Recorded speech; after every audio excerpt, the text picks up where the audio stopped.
2 years ago, I was driving back from a family gathering deep in the countryside.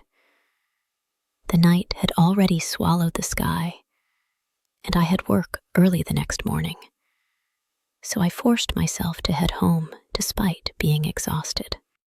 The road stretched for miles through thick forests, the branches arching overhead like a tunnel made of shadows. It felt like the trees were hiding something, watching. The silence was absolute, unnatural. The kind of silence that makes you feel like the dark itself is breathing around you. After 45 minutes, the exhaustion hit me hard and sudden. My head grew heavy, my vision blurred. I opened the window, let the cold air slap me awake. Nothing worked. My body was shutting down. There were no gas stations, no towns, not even a shoulder wide enough to park on. Just an endless ribbon of road surrounded by trees.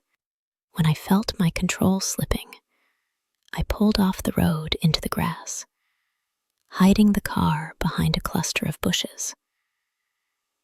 I didn't want anyone to think I needed help, or worse, see me sleeping. It was 11:22 p.m. when I finally leaned back and let my eyes close. I don't know how long I slept, but I woke to a sound that sliced straight through the silence.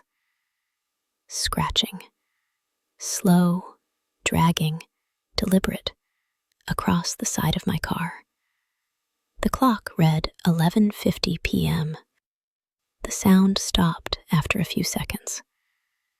I was too exhausted to even process fear. I fell asleep again. The second time I woke, the scratching was sharper, closer, right at the driver's door. The clock now read 12:40 a.m. That sound wasn't random. It wasn't an animal. It was intentional. My pulse hammered as I slowly raised my head toward the rearview mirror.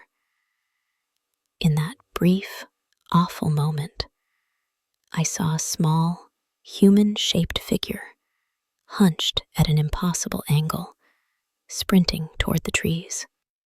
Its movement was wrong, twisted, like its joints were bending the wrong way. Heart racing, I started the car and took off. I barely made it 100 yards around the next bend when I slammed the brakes. Another car sat on the roadside, driver's door wide open, interior lights glowing, but no one inside.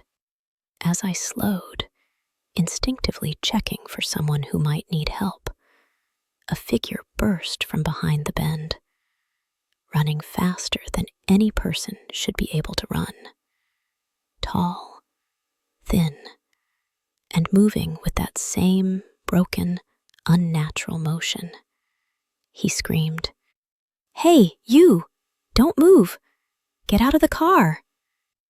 But his voice wasn't right. It was strangled, warped. I floored the gas. In the mirror, I saw something that froze every part of me. He wasn't alone. 3 more figures stepped out of the trees. Same twisted bodies, same crooked movement, as if they'd been waiting. One stood beside the abandoned car. The light hit its face just enough for me to see. Its features weren't fully human. The skin looked stretched wrong, like it didn't fit the skull underneath.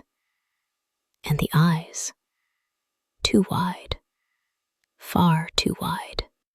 I drove faster than I ever had in my life. I could feel, not hear, but feel them chasing. I didn't stop until I reached a gas station in a populated area. I sat there for half an hour, shaking, unable to understand what had happened. I never called the police. Who would believe me? A few days later, I drove down that road again in daylight. I found deep tire marks, long scratches down the side of my car, and worst of all, on the driver's window, low to the ground, was the muddy print of a small hand. 5 long fingers, pressed right up against the glass, watching me while I slept. Since that night, I've never driven alone after dark.